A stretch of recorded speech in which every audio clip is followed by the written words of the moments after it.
অর্ধ পৃথিবীর খলিফা হযরত ওমর মসজিদের মেম্বরে বসে তিনি অর্ধ পৃথিবী শাসন করেছেন নিজের ইচ্ছাই নয়, আল্লাহর আইন দিয়া, আল্লাহর কোরআন দিয়া। সুবহানাল্লাহ বলেন। তিনি একদিন মসজিদে নববীতে বসে সাহাবীদের নিয়ে কথাবার্তা বলতেছেন। এমন সময় ইয়ামিন থেকে, কোন দেশ?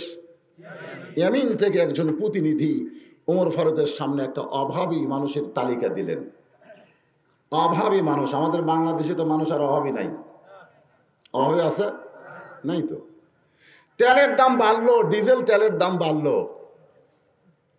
বাসওয়ালা ট্রাকওয়ালারা কি অবরোধ করলো, সরকার তাদেরকে ডাক দিল যে তোরা চিল্লেস কেন, তোরা বাস বন্ধ করিস কেন, ভাড়া বাড়াই দিচ্ছি, অসুবিধা কি?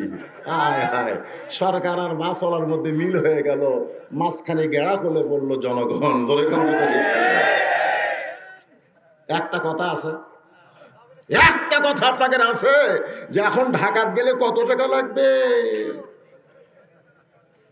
কোনো কথা নাই, কারণ বর্তমান সরকার জনগণের মুখ মারিয়া দিছে, চুপ থাক, কথা কোস না। জনগণ কথা ঠিক, কথা বললেই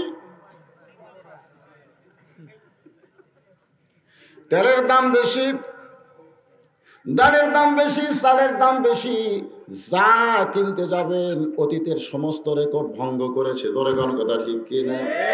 এরপরেও জনগণ কোনো কথা কয়, কোনো কথা নেই। ও যে পেঁয়াজের দাম যখন ৩০০ গেছিল, আমি বললাম ভাই যে হারে দাম বাড়তিছে, হুজুর আপনার কথা মতো কিছু বলে দেলত যায় নাকি?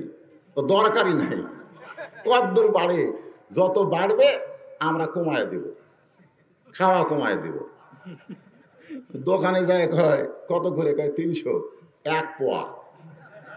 তো পেঁয়াজওয়ালা বলতেছে আপনি ১ কেজি করে কিনতেন ১ পদে। যেইটা দোকানদারকে বলতে পারলো না, কারো কাছে বলতে পারলো না, ওই রাগ ঝাড়তেছে বইয়ের কাছে, কারো পেঁয়াজ কম করে খাও। বর্তমান প্রধানমন্ত্রী বলেছে পেঁয়াজ ছাড়াও তরকারি হবে। এবার শুধু পেঁয়াজের দাম না, সব কিছুর দাম বাড়তেছে। ধরে গান ঠিক কিনা? অভাবী মানুষ আছে না নাই? আপনারা বলেন তো প্রকৃত অভাবী কারা? ইন্নাল্লাহা ইয়ামুরুকুম আন তুআদ্দুল আমানাতি ইলা আহলিহা ওয়া ইযা হাকামতুম বাইনান নাস আন তাহকুমু বিল আদল। যিনি আমাদের বর্তমান প্রধানমন্ত্রী এবং যত মন্ত্রী আছে, সমস্ত মন্ত্রী পরিষদ কর্তৃক এই জনগণের দিকে একটু খেয়াল করার দরকার আছে না নাই? তুই আমিনের একজন এমপি ওমর ফারুকের সামনে অভাবী মানুষের তালিকা পেশ করলেন। কি মানুষ? ওমর ফারুক দেখলেন ১ নম্বরে যার নাম লেখা, তার নাম হলো সাঈদ ইবনে আমের। তার নাম কি? সাঈদ ইবনে আমের। ওমর ফারুক বললেন এই ১ নম্বরে যার নাম লেখা সাঈদ ইবনে আমের, আমি মনে হয় তাকে চিনি। তো প্রতিনিধি বললেন আমির আল মুমিনিন, উনি হচ্ছেন বর্তমান আমাদের ইয়ামিনের প্রধানমন্ত্রী। বর্তমান ইয়ামিনের প্রধানমন্ত্রী অভাবী মানুষের তালিকার কয় নম্বরে? ওমর ফারুক চমকে গেলেন, প্রধানমন্ত্রী যদি গরিব হয় তাহলে জনগণের খেদমত কেমনে করবে? জনগণের যে কাজ, এই যে চেয়ারম্যান হবে, মেম্বার হবে, এরা কাজ করবে কার? কথা কয় না, কার কাজ করবে? জনগণের কাজ করবে। কিন্তু জনগণ বোঝে না। আমাদের শ্বশুর এলাকায় শিবগঞ্জ গতরাত্রে ভোট হয়ে গেল, ওখানকার একজন চেয়ারম্যান হয়েছে, আমার শ্বশুর কইল প্রায় ১.৫ কোটি টাকা খরচ করছে। একটা চেয়ারম্যান খরচ করছে ১.৫ কোটি টাকা জনগণের খেদমত করার জন্য। আর জনগণকে আমি বলবো, ভোটের বিনিময়ে ১টা টাকা যদি আপনি খান, যে আয়াতে কারিমা তেলাওয়াত করলাম আমানত, আপনি খিয়ানত করেছেন। জনগণের কথা ঠিক কিনা? কতগুলো লোক তো ভোটের খালি তাফসীর ঘোষণা হলেই কাম, সকাল ৭টা থেকে ৪ স্টলে বসে থাকে। যদি কোনো মেম্বার চেয়ারম্যান প্রার্থী পায়, ওর যা মেজাজ ভাই! কি আমাদের বগুড়ার ভাষা, একেবারে তুমি নাকি মেম্বারে দাঁড়াইলে, তাহলে চাচা দোয়া করবেন। তখন বুড়া বলতেছে খালি খালি চা স্টলে বসে খালি দোয়া। তখন বলতেছে এই সালা ভাই, আমার চাচা চা বিস্কুট চা খাই দেও। তো মুরব্বী বলতেছে একদিন খায় কি হবে, একদিন খায় কি হবে, মানে ভোট পর্যন্ত খাবে। গতকাল আপনার এলাকায় যাদের ভোট হয়ে গেল ওরা এখন কি খাবে? ভোটের বিনিময়ে জনগণ যদি কোনো চেয়ারম্যান মেম্বার কিংবা কোনো প্রার্থীর কাছ থেকে একটা টাকা খায়, বুঝতে হবে সে জাহান্নামের কাজ করেছে। তার যে আমানত ছিল সে আমানতের খিয়ানত করেছে। ওমর ফারুক অভাবী মানুষের তালিকা অনুযায়ী সবাইকে খাদ্য দিলেন ভিজিএফ কার্ডের মতন, কিন্তু 1 নম্বর যার নাম তাকে কিছু দেওয়ার জন্যে ওই প্রতিনিধিকে অন্দরমহলে ডাকলেন। ডাকার পরে বললেন 1 নম্বর অভাবী হলেন বর্তমান ইয়ামেনের প্রধানমন্ত্রী, তাকে ভিজিএফ কার্ডের চাল দেওয়া যায় না, গম দেওয়া যায় না, বরং আমার পক্ষ থেকে 1000 আশরাফি তাকে হাদিয়া দিলাম। এটা গোপনে তাকে দিয়ে দিও, তাহলে আল্লাহ তার অভাব কিছুটা হলেও লাঘব করবে। প্রতিনিধি এসে অভাবী মানুষের কাছে সবকিছু পৌঁছে দেওয়ার পর প্রধানমন্ত্রীর কাছে গিয়া 1000 টাকার থলিয়া দিলেন। খুব খেয়াল করবেন, এভাবে টাকার থলিয়া দিচ্ছেন আর সাইদ ইবনে আমের বিষাক্ত সাপ দেখলে যেরকম পিছন দিকে যায় এরকম পিছনে গেলেন, কারণ ওই ব্যাগের মধ্যে যেটা আছে তার নাম হলো দুনিয়া। ধরে বলেন তার নাম কি? দুনিয়া কিন্তু বিষাক্ত সাপের চাইতো মারাত্মক। এরপরও দুনিয়া নিয়ে আমরা পাগল হয়ে যাই। দুনিয়ার বাড়ি সহায় সম্পত্তি করতে গিয়া আমাদের হায়াত নষ্ট করে ফেলে দেয়। যে কোনো সময় যদি মৃত্যু হয়, একটু মনোযোগ দিয়ে কথাগুলো শুনতে হবে। ওমর ফারুকের দেওয়া 1000 আশরাফি গ্রহণ করলেন না, পিছন দিকে গেলেন। প্রতিদিন বলতেছে অর্ধ পৃথিবীর খলিফা, আল্লাহ কোরআনে বলেছেন আতিউল্লাহ ওয়া আতিউর রাসূল ওয়া উলিল আমরি মিনকুম, আল্লাহর আনুগত্য করো, রাসূলের অনুসরণ করো, তোমাদের আমিরকে তোমরা কি করো? মানো। আপনি কি হযরত ওমরকে মানেন না? বলে হ্যাঁ মানি। তাহলে তার পক্ষ থেকে 1000 আশরাফি আপনাকে দেওয়া হলো, আপনি যদি গ্রহণ না করেন তাহলে মানলেন কেমনে? সাইদ ইবনে আমের টাকার থলিয়া গ্রহণ করলেন, নিজের বাড়িতে না গিয়া বরং ওই 1000 আশরাফি গরিবদের মধ্যে বন্টন করে দিলেন। প্রতিনিধি বলতেছে ওগো গভর্নর, প্রধানমন্ত্রী, আপনার চাইতে অভাবী কেউ নাই, অথচ আপনাকে 1000 টাকা দেওয়া হলো, নিজে না নিয়ে গরিবদের মধ্যে বন্টন করে দেন। চোখের পানি বের করে মুচকি হাসিতে বলতেছে বাটার মধ্যে শান্তি আছে, খাওয়ার ভিতরে নাই। সুবহানাল্লাহ, সবাই বলবেন না? মুরগি চোরাকে ধরে নিয়ে যাচ্ছে মেম্বরের কাছে, মুরগি চোরা খালি মুচকি মুচকি হাসে। তো যারা চোর ধরছে তারা হাসিস কেন? বলে নিয়ে যাচ্ছিস কার কাছে? বলে মেম্বরের কাছে রে, আমাদের 3 পাড়ার প্রতিনিধি ভোট দিয়ে তারা মেম্বর করছি, সে তো বিচার করবে। চোর খালি হাসি আর কয় আমি করছি মুরগি চুরি, মেম্বর করছে চাউল চুরি। তো চোর হয়ে আমার কি বিচার করবে? বলে তাহলে চেয়ারম্যানের কাছে যাই। চোর আরো জোরে হাসে, মেম্বর করছে মনে মনে, চেয়ারম্যান করছে টনে টনে। চোর হইয়া চোরের বিচার কেমনে হবে? আল্লাহর বান্দার একটু মনোযোগ দেন। সাইদ ইবনে আমের 1 নম্বর অভাবী হওয়ার পরেও বললেন বাটার মধ্যে শান্তি আছে, খাওয়ার ভিতরে নাই। আপনারা দেখবেন পুরুষ মানুষেরা বাটে, মেয়েরাও বাটে। আপনি চাচাক ব্যাটপ্যাট দেন আর চাচিক ব্যাটপ্যাট দেন, খালি বাটাটা দেখবেন। দেখছেন কোনোদিন? পুরুষ মানুষ যদি বাটে আগে তারটা সাইড করে থই, আগে আমারটা থুইয়া তারপরে বাটি। আর মেয়ে মানুষ যখন বাটে তারটা সাইড করে না, সবাই বলে চাষি যদি ফুরে যায়, বলে খাওয়ানোর মধ্যেই শান্তি আছে বাদান, খাওয়ার মধ্যে নাই। যেরকম ঠিক কিনা? বলে খাচ্ছেন খান, আপনার 1 পা ভারতের মাদ্রাজে খাচ্ছেন খান খান, আপনার 1 ছেলে হিরোইন ধরবে, খাচ্ছেন, খান। আপনার এক মেয়ে অটো ভ্যানওয়ালার সাথে প্রেম করবে, জোরে কোন কথা ঠিক কিনা? খাচ্ছেন, রাত্রে ঘুমাবার হয়ে আপনার চোখ লাটার মতন হয়ে আছে, বউ ঘুমের ট্যাবলেট নিয়ে দাঁড়ায় আছে, ঘুমের বড়ি খাচ্ছে, তাও ঘুম হয় না। খান, জনগণের সম্পদ মেরে খাবেন, আপনার উপর থেকে আল্লাহ শান্তি তুলে নিবে, জোরে কোন কথা ঠিক। পরের বছর ওই প্রতিনিধি অভাবী মানুষের তালিকা নিয়ে গেলেন। ওমর ফারুক তালিকার দেখে 1 নম্বরে সাইদ ইবনে আমেরের নাম, গত বছরও তার নাম, এবছরও তার নাম। ডাকদা বলে, তোমারে গোপনে 1000 আশরাফি দিয়েছিলাম, তুমি কি তারে দেও নাই?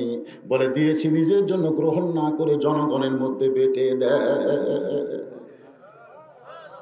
হযরত ওমর বললেন, ওয়াইদা হাকামতুম বাইনান নাস আন তাহকুমু বিল আদল, মানুষের মধ্যে এমন একজন নেতাকে নির্বাচন করতে হবে, যেই নেতা আদল ইনসাফ সহকারে বন্টন করবে, বিচার করবে। সুবহানাল্লাহ।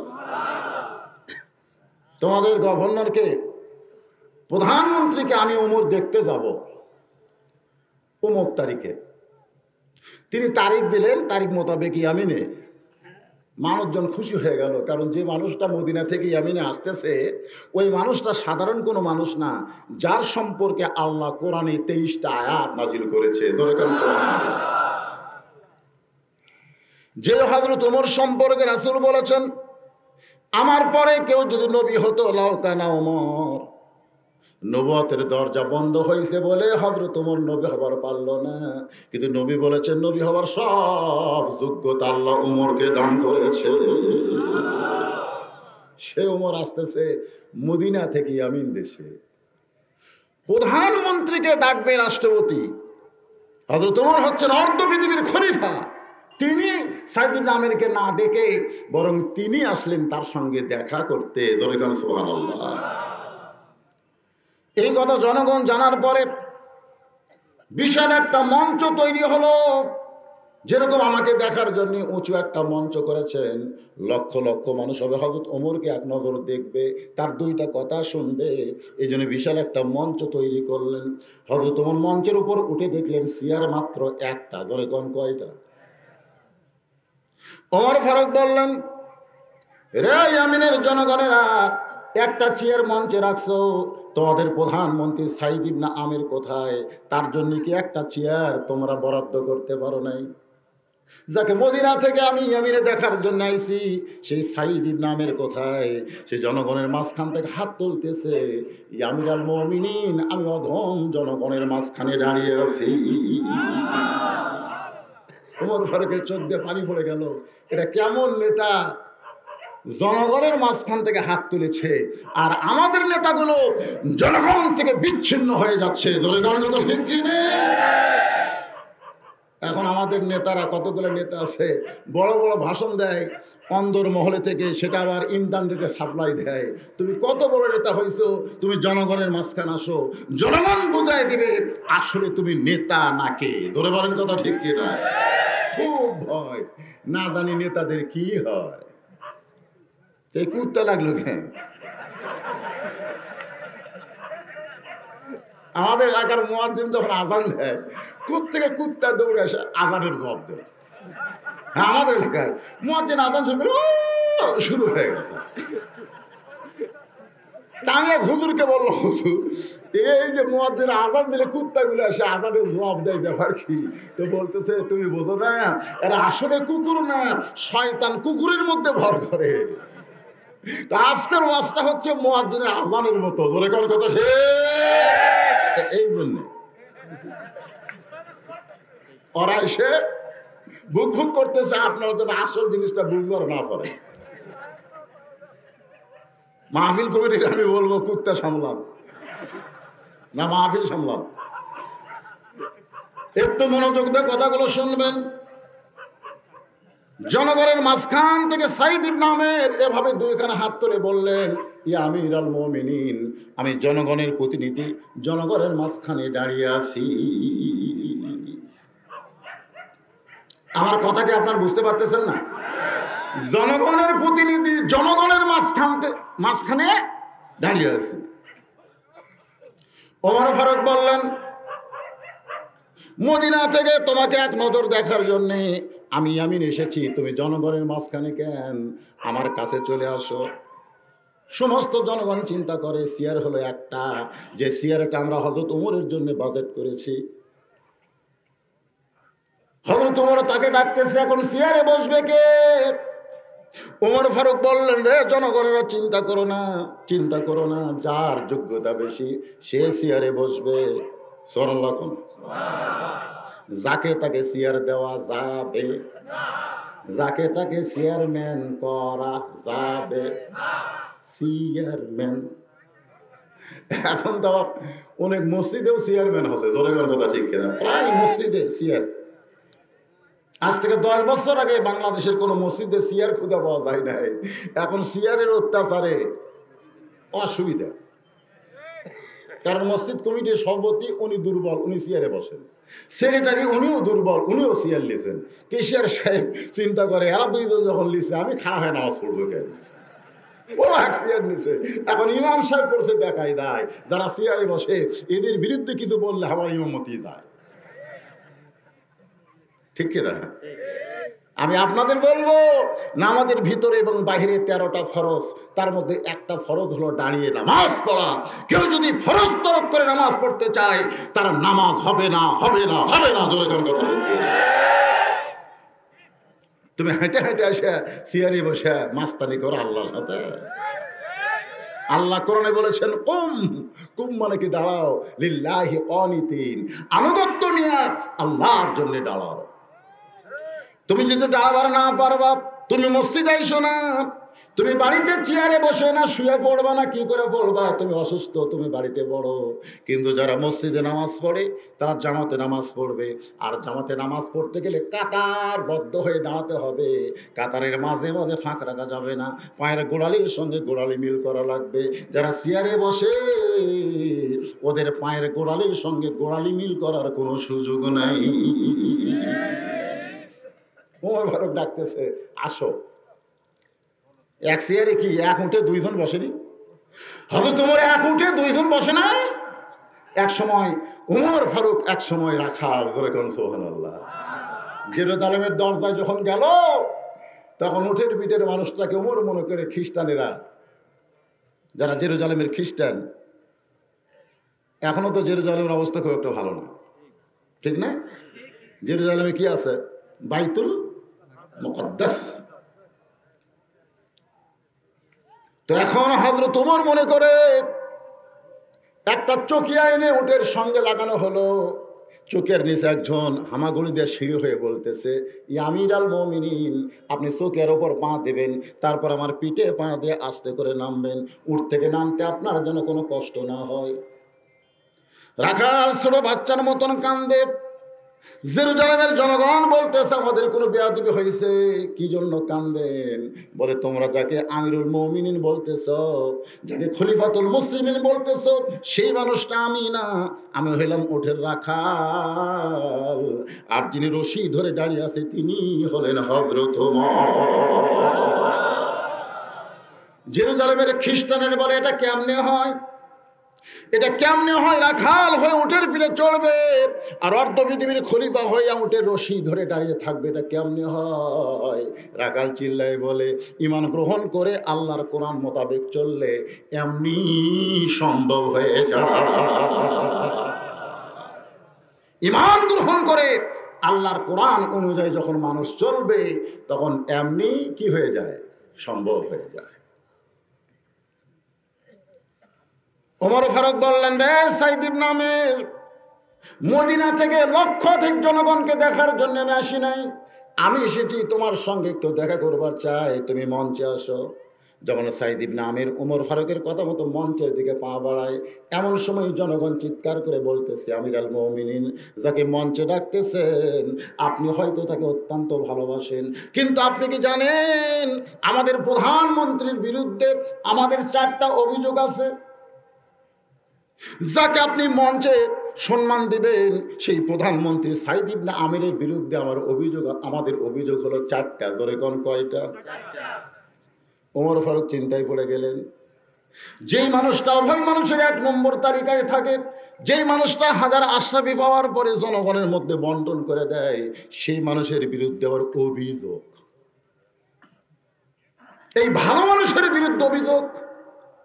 আজকে বিরুদ্ধে কার বিরুদ্ধে অভিযোগ? আজকে আমাদের বাংলাদেশে অভিযোগ কিন্তু সবার বিরুদ্ধে না, অভিযোগ হলো মসজিদের ইমামের বিরুদ্ধে। ধরে খন্দা শিখতে থানায় অভিযোগ দিছে, জয়পুরহাট থেকে মুয়াজ্জিন আমার মোবাইলে সালাম দেয়, হুজুর কেমন আছেন? আমি কইলাম আলহামদুলিল্লাহ। তোমার খবর কি মুয়াজ্জিন ভাই? কয় নাউজুবিল্লাহ। তো নাউজুবিল্লাহ কেন? বলে আযান হচ্ছে, আকামত হচ্ছে, ইমাম নাই। বলে ইমাম নাই কেন? বলে ইমামকে পুলিশ খুঁজতেছে, ইমাম কোন এক জায়গায় আত্মগোপন করে আছে। ইমামকে পুলিশ খোঁজে কেন? বলতে তো হুজুর কি যে দোষ আমি জানি না। আমি বললাম তুমি আজান দাও, আকামত দাও, ইমাম সাহেবের দোষ কি তুমি জানো না? তোমার আজান তো আল্লাহ কবুল করবে না, তুমি তদন্ত করো। এবার মুয়াজ্জিন তদন্ত করে কয়েকদিন পরে বলতেছে ইমামের মারাত্মক দোষ। ইমামের দোষ হলো ইমাম শুধু মসজিদকে আল্লাহর ঘর বিশ্বাস করে না, গোটা বাংলাদেশ আল্লাহর বিশ্বাস করে। ইমাম আল্লাহর কোরআনের আইনের দল করে। কে যেন থানায় অভিযোগ দিছে, তখন থেকে পুলিশেরা ইমামকেই খুঁজতেছে। চোরেরা মোচর তাও দেয়, চোর ডাকাত ঘুষারু সুদারু এরা মোচে তা দিয়া ঘুরতেছে, আর হুজুররা বর্তমানে বড় বিপদে আছে। হযরত ওমর চিন্তায় পড়ে গেলেন, এমন একটা ভালো মানুষের বিরুদ্ধে অভিযোগ কিসের? আবার বিবেক বলতেছে হয়তো অভিযোগগুলো ভালো হতে পারে। ইমামের কাছে এসে একজন মুসলিম অভিযোগ করছে, হুজুর এই ভাই আমাকে প্রতিদিন ফজরের নামাজের সময় ডাকে, কারণ আজান যখন মুয়াজ্জিন দেয় আর সালাতু খায়রুম মিনান নাওম শোনার পরে আমার চোখে আবার ঘুম ধরে, কিন্তু এই আমার জানলাত যায় সমানে ডাকে, এর বিরুদ্ধে আপনার কাছে অভিযোগ। ইমাম সাহেব মুসকে মুসকে হাসে আর কয়, এটা অভিযোগ হলে কেন? ই তোরে জাহান্নাম থেকে জান্নাতে নিয়ে যাবার চাই। ধরে কোন কথা ঠিক কিনা? ওমর ফারুক চিন্তায় পড়ে গেলেন, এমন একজন ভালো মানুষের বিরুদ্ধে কি অভিযোগ করবে? তিনি সাইদ ইবনে আমেরকে বললেন, রে সাইদ ইবনে আমের, এখন পর্যন্ত তোমাকে ভালোবেসে আমি কিন্তু মদিনা থেকে ইয়ামেনে আইছি, জনগণ তোমার বিরুদ্ধে অভিযোগ করতে চাই, অভিযোগগুলো আমি কি শুনতে পারি? সাইদ ইবনে আমের বলেন, আমার কোনো আপত্তি নাই। কি অভিযোগ আমি তো জানি না। থাকতে পারে, ভালো মানুষের বিরুদ্ধে অভিযোগ থাকতে পারে, পারে কি পারে না? ওমর ফারুক বললেন, তোমাদের সকলের ভিতর থেকে একজন দাঁড়িয়ে বলো অভিযোগগুলো কি। বলো অভিযোগগুলো কি না কি কি? তার মানে কয়টা? জোরে বলেন। 1 নম্বর অভিযোগ হলো প্রতিদিন কার্যালয়ে দেরি করে আসে। প্রত্যেকটা কাজের নিয়ম আছে না নাই? জোরাখান আছে না নাই? প্রতিদিন কার্যালয়ে আসে কিন্তু দেরি করে, এটা হলো 1 নম্বর। 2 নম্বর অভিযোগ হলো হঠাৎ একদিন কার্যালয়ে আসেই না। 3 নম্বর অভিযোগ হলো কার্যালয়ে কাজ করতে করতে বেহুশ হয়ে যায়, কানতে কানতে বেহুশ হয়ে যায়। আর 4 নম্বর অভিযোগ হলো রাত্রেবেলা যখন ঘরের মধ্যে ঢোকে, আমরা যত বিপদে পড়ি, ডাকাডাকি করি, আমাদের ডাকে কোনোদিন ঘরের দরজা খোলে না। ওমর ফারুক বললেন, তোমরা যে অভিযোগ করেছ মারাত্মক। এখন কি মারাত্মক? একটা অভিযোগ করলেই তো আর চাকরি থাকে না, কিন্তু তোমরা 4টা অভিযোগ করেছো। তোমাদের অভিযোগগুলো শুনে আমি বিচার করতে পারবো না। যার বিরুদ্ধে অভিযোগ করেছো তার কাছে একটু জানতে চাই, রে সাইদ ইবনে আমের, তোমার বিরুদ্ধে জনগণ যে 4টা অভিযোগ করেছে, তুমি যদি বলো এগুলো মিথ্যা, আমি তোমার কথায় বিশ্বাস করব। কারণ মদিনা থেকে ইয়ামিনে যে মহব্বত এসেছে এখন পর্যন্ত, সেই মহব্বত আমার কলিজায়। তুমি একটু বলো ভাই, জনগণের অভিযোগগুলো মিথ্যা?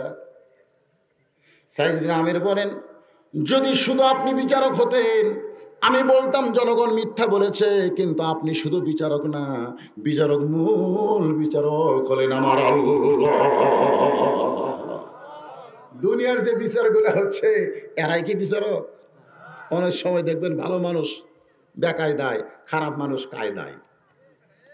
তখন কি কয় বিচারকের সামনে? কি কয়? তোর বিচার আল্লাহ করবি রে। বলে কি বলে না? বলে কি বলে না? ভালো মানুষ যখন বিচার না পায় তখন এই ভালো মানুষ কান্দে, কি অবস্থা! কাজী ইব্রাহিম হুজুরের নাম শুনছেন আপনারা? শুনছেন? একটা বুড়ো মানুষ, একটা বুড়ো মানুষ স্বপ্নে দেখছে, সেই স্বপ্নের ব্যাখ্যা করে তার গ্রেফতার। চোরের মতন হাতে হাত করা পড়ে হুজুরকে যখন নিয়ে যাওয়া হচ্ছে, এমন সময় একজন আবার টিটকারি বলতে, সালাম আলাইকুম হুজুর, সালাম আলাইকুম হুজুর। কি টিটকারি করে হুজুরকে অসম্মান করতেছে। এই 90% মুসলমানের দেশে যে আলেম সম্পর্কে আল্লাহ বলেছেন, ইন্নামা ইয়াখশাল্লাহ মিন ইবাদিহিল উলামা, আমার বান্দাদের মধ্যে আলেমরাই আল্লাহ বেশি ভয় করে। রাসূল বলেছেন, আল উলামা ওয়ারাসাতুল আম্বিয়া, আলেম কিন্তু সাধারণ কোনো মানুষ না, তারা সকলেই হচ্ছে আল্লাহর নবীর ওয়ারিস।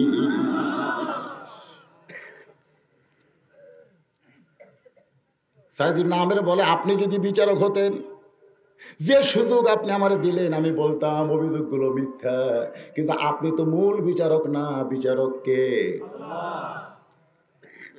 ওমর ফারুক বলে, রে সাইদ ইবনে আমের, তাহলে কি অভিযোগগুলো সত্য? বলে 100% সত্য। ওমর ফারুক বললেন, তোমার গভর্নরের দায়িত্ব পালন করার দরকার নাই, তুমি দীর্ঘ সময় পর্যন্ত জনগণের সঙ্গে যে কাম করেছো, প্রতিদিন কার্যালয়ে দেরি করে আসো কেন? সাইদ ইবনে আমের বলে, আমিরুল মুমিনিন, প্রতিদিন কার্যালয়ে দেরি করে আসার পিছনে একটা কারণ হলো,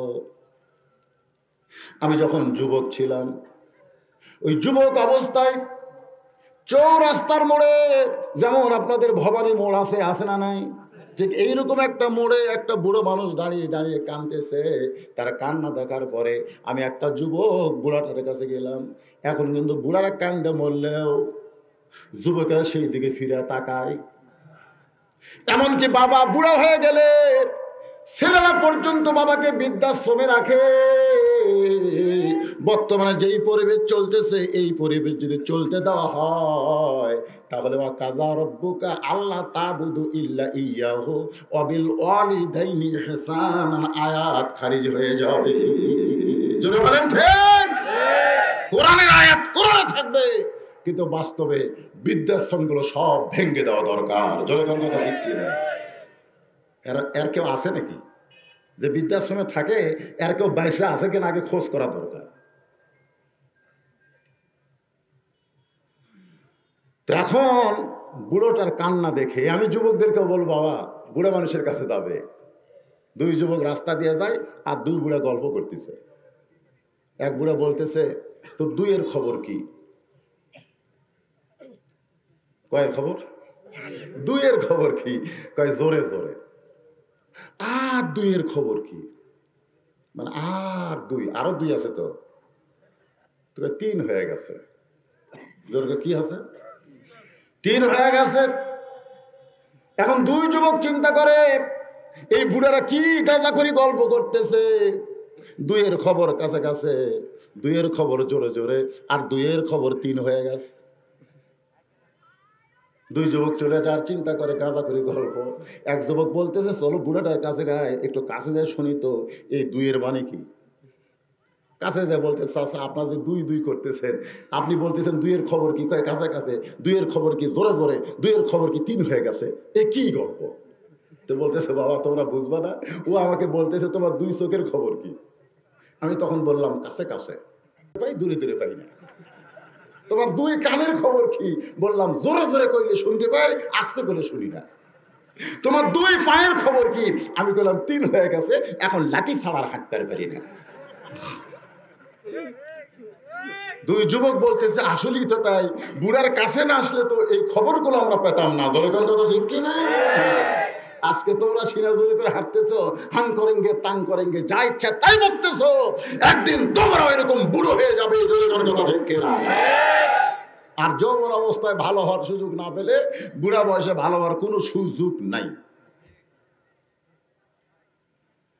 সাইদ ইবনে আমের বলে, প্রতিদিন কার্যালয়ে দেরি করে আসার পিছনে কারণ হলো, ওই বুড়াটার কাছে আমি গেলাম, বুড়াটার কান্না দেখে বললাম, বাবা আপনি চৌরাস্তার মোড়ে এমন করে কেন কাঁদতেছেন? আপনার কি দুঃখ বলেন?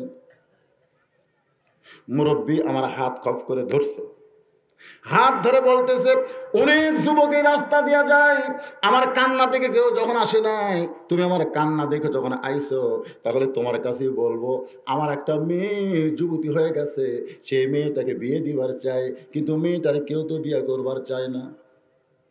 এখন আমি মেয়ের বাবা হয়ে বড় বিপদে পড়েছি। সাইদ ইবনে আমের বলে, আমির আল মুমিনিন, আমি বুড়োটার চোখের পানি মুছে দিয়ে বললাম, বাবা এই কথা খবরদার আপনি বলবেন না, আপনি মেয়ের বাবা হয়ে বিপদে পড়েন নাই, কারণ মেয়ের বাবা মানেই একটা জান্নাতের মালিক হওয়া। মুরব্বী বলতেছে, জান্নাতের মালিক হইছি না জাহান্নামের মধ্যে পড়ে গেছি, তুমি আমার খবর শুনলি বুঝবা। আমি তখন কইলাম, কি মুরব্বী কি খবর? বলে, আমার মেয়েটা জন্মের সময় লুলা হয়ে জন্মেছে, তার দুইটা হাত লুলা, দুইটা পা লুলা, সে হাত দিয়ে কিছু করতে পারে না, পা দিয়ে হাঁটতে পারে না, সেই মেয়েটা এখন আমার যুবতী হয়ে গেছে, সেই যুবতী মেয়েকে বিয়ে দেব, কে করবে? এই জন্য রাস্তার মোড়ে বসে কান্দি, যদি আমার কান্না দেখে কারো একটু দয়া হয়। তুমি যখন আমার কাছে আইছো, আমি তোমার হাতটা ধরেছি, বাবা তুমি কি আমার লুলা পঙ্গু মেয়েটাকে বিয়ে করবা? এখনকার যুবক হলে কি করতো? বুড়ার জোর বেশি না যুবকের জোর বেশি? এরকম ঝ্যাংটা দিয়ে চলে যেত। কিন্তু সাইদ ইবনে আমের বলে, আমি মুরব্বীকে বললাম, আমার কোনো আপত্তি নাই, ওই লুলা পঙ্গু মেয়েটাকে বিয়ে করছে আজকে 5 বছর। ধরে কোন কয় বছর? 5 বছর হলে বিয়ে করেছি। আমার বউটা লুলা পঙ্গু হতে পারে, হাতে পঙ্গু, পায়ে পঙ্গু, কিন্তু পেট ভালো। এই 5 বছরে আল্লাহ আমাকে পরপর 3টা সন্তান দান করেছে। তার মানে কি হাত কি লুলা, পাও লুলা, কিন্তু পেট পেট ঠিক। 5 বছরে 3টা, বুঝছেন না? তাহলে কি বরকত। আমার বউটা কোনো কাম কাজ করতে পারে না, আমার 3টা সন্তানকে আমারই সবকিছু সমাধা করতে হয়, কারণ আমার বাড়িতে কাজের কোনো মানুষ নাই। আমি সকালবেলা উঠি, খামির দিয়ে রুটি তৈরি করি, সেই রুটি তৈরি করার পরে সবজি তৈরি করে আমার বাচ্চাদেরকে খাওয়ানোর পরে, আমার পঙ্গুলুলা বউকে খাওয়ানোর পর আমি কিন্তু খেয়ে এই কার্যালয়ে আসতে গিয়ে আমার একটু দেরি হয়। আমি ইচ্ছা করে দেরি করি না, এই কারণেই আমার একটু দেরি হয়ে যায়। হাজার হাজার জনগণ কান্দে। ওমর ফারুক বলতেছে, তোমরা কান্দো কেন? বলে, আমির আল মুমিনিন, আমাদের প্রধানমন্ত্রীর ঘরে এমন বিপদ, এইটা আমরা আগে জানতাম না। যদি আমরা আগে জানতাম কার্যালয়ে দেরি করে আসে, এই অভিযোগ কোনোদিন আমরা করতাম না। কি করেন? কেউ আল্লাহ আকবার কয়, সুবহানাল্লাহ কয়, কেউ চুপ করে থাকে। লিল্লাহু আকবার। প্রতিদিন কার্যালয়ে দেরি করে আসে, এই অভিযোগটা আমরা করতাম না যদি জানতাম। কিন্তু আজকে জেনেছি, আমরা অভিযোগকে উইথড্র করে নিলাম। কি করে নিলাম? ওমর ফারুক বললেন, রে সাইদ ইবনে আমের, 1 নম্বর অভিযোগের ব্যাপারে তোমার আর কোনো চিন্তা নেই, কারণ যারা অভিযোগ করেছে তারাই যখন উইথড্র করে নিছে। এখন 2 নম্বর অভিযোগ হলো, হঠাৎ একদিন তুমি কার্যালয়ে আসো না। এই না আসার পিছনে কারণ কি? দেরি করে আসো ঠিক আছে, কিন্তু হঠাৎ একদিন আসো না। একজন প্রধানমন্ত্রী যদি না আসে, তাহলে কার্যালয়ের অবস্থাটা কি হবে? সাইদ ইবনে আমের বলে, আমির আল মুমিনিন, আমি মাসে 1 দিন আসি না। কয়দিন? মাসে 1 দিন আমি বাজার করি। গোটা মাসের বাজার আমি 1 দিন করি। হয়তো বলবেন, সারাদিন ধরে কি আমি বাজার করি? কারণ রাসূল বলেছেন, দুনিয়ার সবচাইতে খারাপ জায়গা হলো হাট বাজার, আর দুনিয়ার সবচাইতে ভালো জায়গা হলো আল্লাহর ঘর। যারা প্রকৃত মুমিন হবে, তারা প্রয়োজনের অতিরিক্ত সময় হাট বাজারে থাকবে না। তারা মসজিদের মধ্যে শান্তি পাবে, কিন্তু হাট বাজারে শান্তি পাবে না। কিন্তু বর্তমান বাংলাদেশের পরিবেশে মসজিদের মধ্যেই শান্তি নাই, চার স্টলের মধ্যে শান্তি পাওয়া যায়। 5 মিনিট আগে ঢুকছে মসজিদে, 5 বার ঘড়ি দেখছে, জামাত শুরু হতে 5 মিনিট পর ওই 5 বার দেখেছে। ওর পাশের ঘড়িওয়ালা বলতেছে, খবর কি? বলে, আরো 2 মিনিট আছে। আজ ঘড়ি লড়তেছে না রে, আজ ঘড়ি লড়তেছে। ওই লোকটাই চা স্টলে গিয়া ঘন্টার পর ঘন্টা আড্ডা গুলি মারতেছে, একবার ঘড়ি দেখে না। জোরে কোন কথা ঠিক কিনা? সাইদ ইবনে আমের বলে, আপনি হয়তো মনে করবেন সারাদিন ধরে আমি বাজার করি, তা কিন্তু না। আমার পরনে যে কাপড় দেখতেছেন, এই একটা কাপড় ছাড়া আর কোনো কাপড় নাই যে কাপড় পরে আমি কার্যালয়ে আসতে পারি। হ্যাঁ আছে, আমার আরো কিছু কাপড় আছে, সেগুলো কাপড় পরে কার্যালয়ে আসলে জনগণ মনে করবে প্রধানমন্ত্রী খুবই অভাবী। আমি চাই না আমার পোশাকের কারণে জনগণ জানুক, বরং একটা ভালো কাপড় ছাড়া আমার ঘরে আর কোনো কাপড় নাই।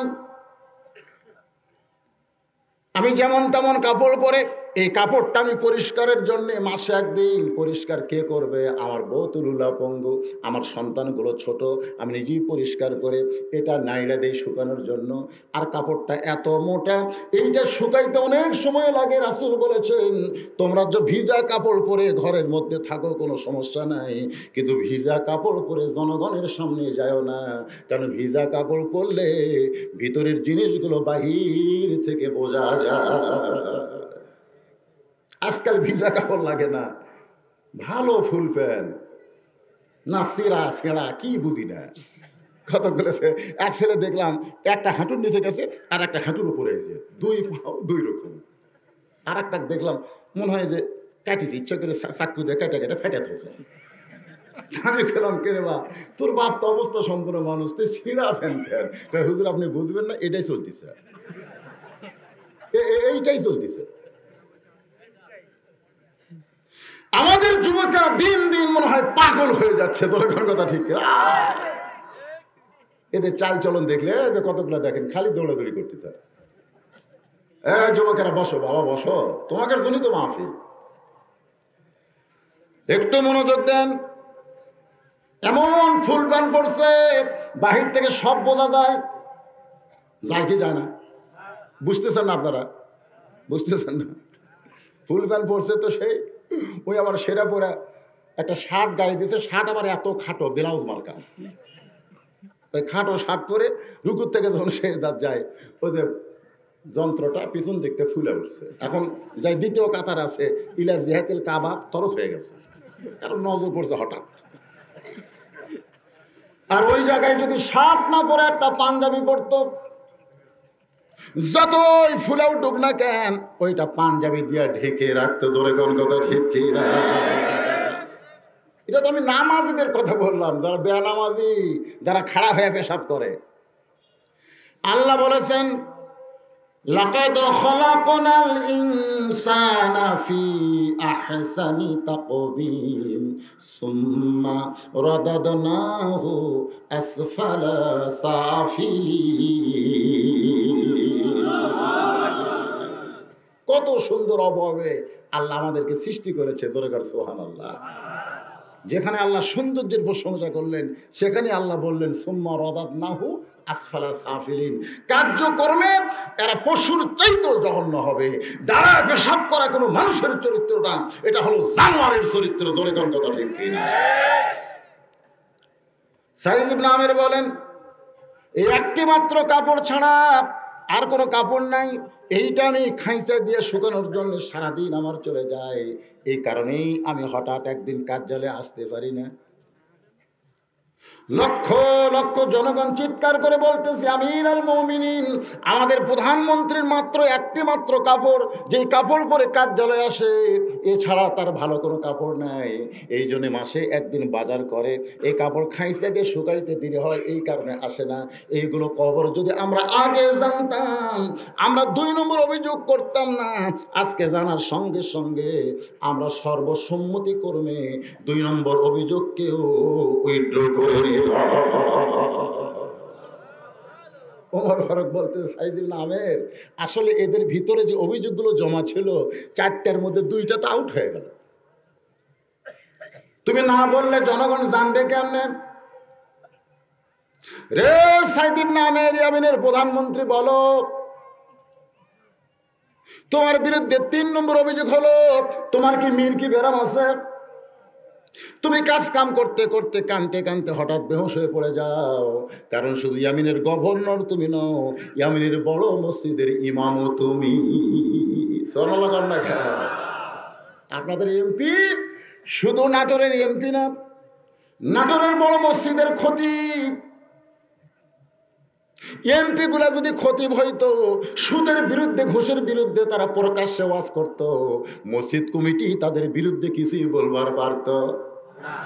কিন্তু আমাদের মতন গরিব হুজুর, এখন গরিব হুজুর সুদের বিরুদ্ধে ওয়াজ করতেছে, কেশারি খায়, কেশারি সুদ খায়, ওই খালি গলা খাকারি মারতেছে। ইমাম বুঝবার পারেনি, ওই পাইকারি হারে সুদের বিরুদ্ধে ওয়াজ মারতেছে। 1 টাকা খাবা, 1 টাকা খাইলে নিজের মায়ের সঙ্গে এতবার মেরে দিছে ওয়াজ। ইমাম বলতেছে সব গুনাহ মাফ হবে, কিন্তু সুদ যারা খায় এরা তওবা করলেও আল্লাহ মাফ করবে না, কারণ সুদ খাওয়া হলো হকুল ইবাদ, এটা বান্দার সাথে সম্পর্কিত। তওবা করলে ওই সকল তওবা কবুল হবে হকুল্লাহ, আল্লাহর হককে যারা নষ্ট করেছে, নামাজ পড়ে নাই, রোজা করে নাই, যাকাত দেয় নাই, হজ করে নাই, এগুলো যারা করে নাই, তওবা করলে আল্লাহ মাফ করে দিবে। সুবহানাল্লাহ। কিন্তু যদি সুদ খায়, তবে আপনারা একটা জিনিস জেনে নেন, যারা সুদ দেয় তারা তওবা করলে আল্লাহ মাফ করবে। এ বাবা কি গল্প রে, প্রতিদিন আবার শোনে তারা, আর কি করবে, সব জায়গাতে যায়। তা আপনারা কি বুঝলেন, যারা দেয় তাদের তওবা আল্লাহ কবুল করবে, কিন্তু যারা খায়, আপনাদের নাটোরে মনে হয় খানে আলা নাই, যারা খান কোন ইবাদত আল্লাহ কবুল করবে না। 1 টাকা খাইলে নিজের মায়ের সঙ্গে 42 বার জিনা করার গুনাহ হয়। জোরে কর নাউযুবিল্লাহ। নামাজ শেষ হয়েছে, কেশিয়ার বলতেছে টোপলাটা ফেলি বান, তো কারা ইমামতি করা লাগবে না। ইমাম বলতেছে চাচা আমার দোষ কি? তোর দোষ মানে তুই আমার বিরুদ্ধে ওয়াজ করিস। ইমাম বলতেছে আমি তো সুদের বিরুদ্ধে ওয়াজ করছি। কেশিয়ার বলতেছে আমি খাই, তোর কোন জায়গায় বাজায়? এইটা যদি এমপি হতো, ওকে 1 লাথি মারা কেশিয়ার গিরি ছেড়ে দিত। এই জন্য কোরআনের রাষ্ট্র যখন চালু হবে, প্রত্যেক নেতাদেরকে মসজিদের খতিব হওয়া লাগবে, ইমাম হওয়া লাগবে। তো সাইদ ইবনে আমির শুধু ইয়ামিনের প্রধানমন্ত্রী না, উনি ইয়ামিনের বড় মসজিদের ইমাম। আল্লাহ রাসূল বলেছেন যার মিরকি ব্যারাম আছে তার ইমামতি মাকরুহ হবে, তার ইমামতি চলবে না। কারণ মিরকি ব্যারাম সময় বুঝে আসে না, যে কোনো সময় আসে। হয়তো নামাজে দাঁড়িয়ে গেছে, এমন সময় যদি ব্যারাম শুরু হয়, এই ব্যারাম কিন্তু কিছুক্ষণ আগেও আপনি বুঝতে পারবেন। হঠাৎ উঠে গেলে কাঁপতে কাঁপতে কাঁপতে কাঁপতে লোকটা ঠাস করে পড়ে যায়, যদি পুকুরের কাছে পানির মধ্যে পড়ে মরে যায়। ভালো মানুষ মিরকি ব্যারাম, কিন্তু ইমামতির যোগ্যতা তার থাকবে না। রে সাইদ ইবনে আমির, মাঝে মধ্যে কানতে কানতে বেহুশ হয়ে যাও। এই বেহুশ হওয়ার কারণ কি? সাইদ ইবনে আমির বলে এটা বলতে গেলে আপনি সহ্য করতে পারবেন না। ওমর ফারুক বললেন জনগণের অভিযোগ সহ্য করে হলো আমাকে শুনতে হবে।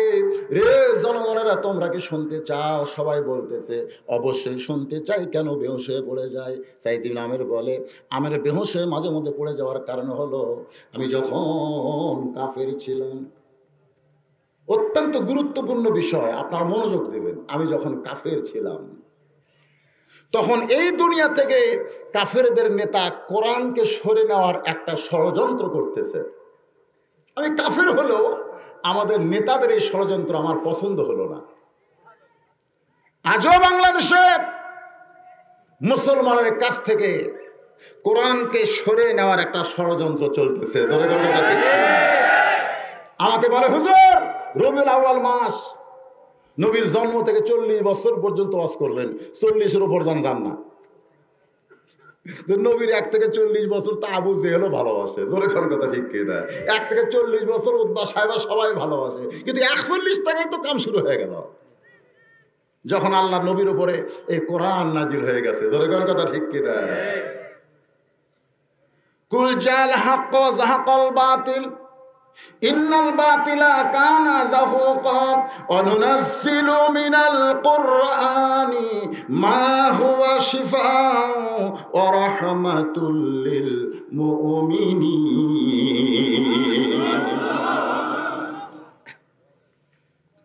হক আর বাতিল ডিভাইডেড। কে হক কে বাতিল? আজকে যারা কোরআনের মাহফিলে বসে আছি, আমরা কি কোরআনের বন্ধু না কোরআনের শত্রু? কারা কারা কোরআনের বন্ধু দুই হাত তুলে আল্লাহরে দেখান। লিল্লাহি তাকবীর। হাত নামান, হাত নামান। প্রয়োজন হলে এই কোরআনকে বাংলাদেশ সীমান্ত রাখতে গিয়া আমাদের জীবন দেওয়া লাগতে পারে, জেলে যাইতে হতে পারে, রিমান্ডে নিতে পারে, এরপরেও এক তিল পরিমাণ আমরা কোরআন থেকে সরে যাব। আজকে কি বুঝলেন? পবিত্র কোরআন শুধু বক্তাদের ওয়াজ, মধুমাখা কণ্ঠে ওয়াজ শুনে গেলেন। আজকে বাংলাদেশে কোরআনের দাম নাই, বক্তার দাম তরতর করে বাড়তেছে। হায় হায়, কোরআন যে জায়গায় ছিল ওই জায়গায় আছে, এক এক বক্তার দাম মশান। আমার আগে এক দ্বিতীয় বক্তা টেজে যাবে, তার আগে মেকআপ করতেছে, মানে একেবারে শাস্তে চাই। বললাম, ভাইরে তুই কখন যাবো রে, তোর টাইম হয়ে গেছে।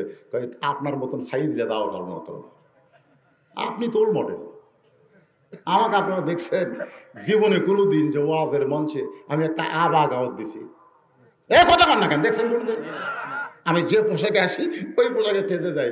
দুই একটা ইউটিউবার কয়, হুজুর মাঝে মধ্যে একটু টুপি পাল্টাবেন তো। মানে একই টুপিতে বারবার আপনার ছবি। অনেকে বলে কিন্তু হুজুরকে কিছুই নাই করে। এই জন্য এই ওয়াজ, এই ভিডিও করার কারণে মাঝে মধ্যে একটু টুপি পাল্টায়। হ্যাঁ, ভালো লাগে, কতটা ভালো লাগে।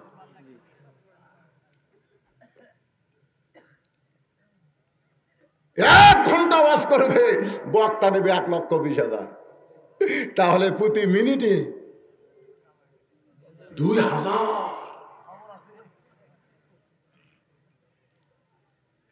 ওই বক্তা যখন আসে হাজার হাজার মানুষ হয়। যদি বলা হয় কোথায় যাচ্ছ, বলে এত দামি বক্তা, একটু দের পর যাই। আমার এলাকায় যে ব্যক্তি সবচাইতে কুরবানি বড় কিনে, সেই কুরবানি যেমন দেখতে যায়, এই বক্তাকেও তেমন দেখতে আসে। ধরে কোন ঠিক না? বক্তার দাম বাড়লো, কিন্তু কোরআনের দাম কেন বাড়লো না? এই না বাড়ার পিছনে কারণ হলো বক্তার প্রতি আমাদের আকর্ষণ আছে, আল্লাহর কোরআনের প্রতি আমাদের আকর্ষণ নাই। বক্তা কিছুই না, সবই হচ্ছে আল্লাহর কোরআন।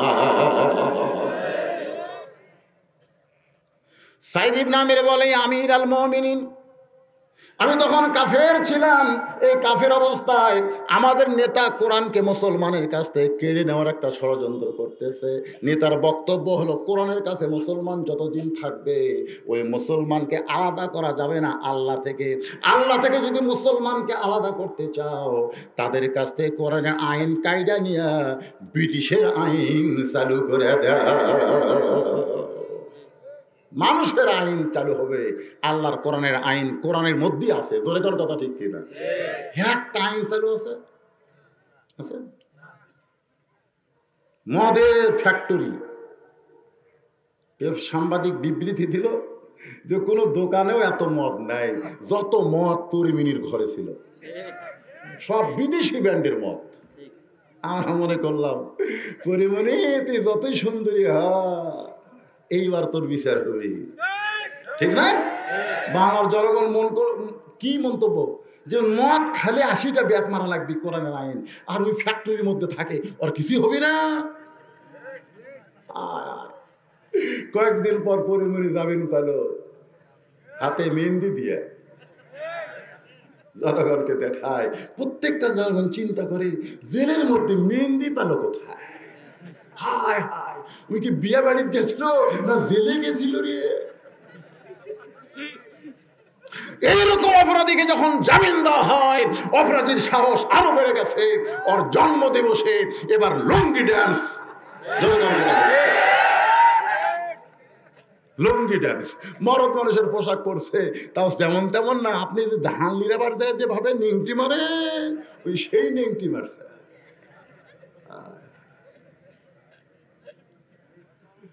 রে নাটোরের জনগণ, কোরআন যখন আপনার কাছ থেকে কায়দা নিবে, পরীর মতন বেহায়া নারী আমাদের যুবকদের কাছে বড় দামি হবে।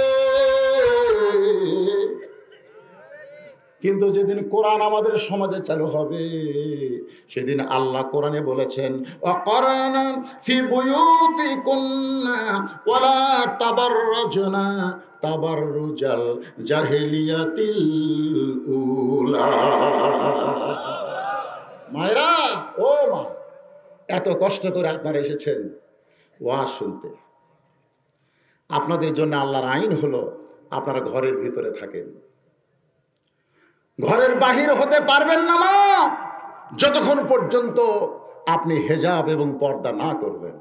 আপনি বের হবেন, হন, অসুবিধা নাই, কালো রঙের বোরকা পরে, কালো রঙের হেজাব দিয়া, কালো রঙের মোজা, কালো রঙের চশমা, কালো রঙের জুতা মোজা পরে আপনি যখন রাস্তায় মুখ ঢেকে বের হবেন, রাস্তার যুবকেরাও একবার তাকালে দ্বিতীয়বার তাকাবে না। আল্লাহর রহমত আপনার উপর অবারিত বর্ষণ হবে। আর যদি পর্দা না করেন, মারাত্মক একটা কথা লাগবে হয়তো খারাপ, কিন্তু কথাটা সত্য। পাবনা ওয়াজ করে কেবলমাত্র বাড়ি, পাবনা ওয়াজ কিন্তু সারা রাত হয়, পাবনাত কিছু ওয়াজ সারা রাত হয়, বক্তাকে আমার তুলেই দেয় রাত 2টার পর। তখন জুয়ান ছিলাম, সাইটের মতন ওয়াজ করতাম, তখন তার এরকম মিডিয়া ছিল না, যত কণ্ঠ মারা যায় ওয়াজ করতাম। ওয়াজ করে বাড়িতে আসলাম, আমার চাচি বাদান, তোর ছোট ভাই, আমার চাচা ভাই, ওকে মনে হয় কিছু ধরছে, তুই একটু আয় তো। আমি বললাম, চাচি কি হয়েছে আগে সেরকম? বলি, বিয়ে শাদী করেনি, মাঝে মধ্যে গোসল করে। তোর চাচারও মন খারাপ, আমারও মন খারাপ, তার কোনো ওষুধ নাই। আমি চিন্তা করলাম, এই কোরআন হলো যাবত রোগের ঔষধ, যেরকম সুবহানাল্লাহ। নাই মানে অবশ্যই আছে। তো এখন গেলাম, যাই দেখি ও কানের মধ্যে এরকম মাথার মধ্যে বেনি দেয়, যে মেয়েরা যে চুল আটকানো কি দেয়, ব্যান, ও এরকম একটা ব্যান কানের মধ্যে ঢুকে, ও বলতে এই আইসে, আর ওই ওর পাও খালি এরকম কাটতেছে। আমি চিন্তা করলাম, কি কাঁপুনি ব্যারাম, আসলে কাঁপুনি ব্যারাম ধরছে, ওই কানের মধ্যে যে মাল ঢুকাচ্ছে ওর ভিতর দিয়ে সাউন্ড আসতেছে। আমি চিন্তা করলাম, ওই কি শোনে, আমার কানি দিয়ে দেখি বাংলাও না, হিন্দিও না, ইংরেজি শোনে, ইংরেজি গান শোনে।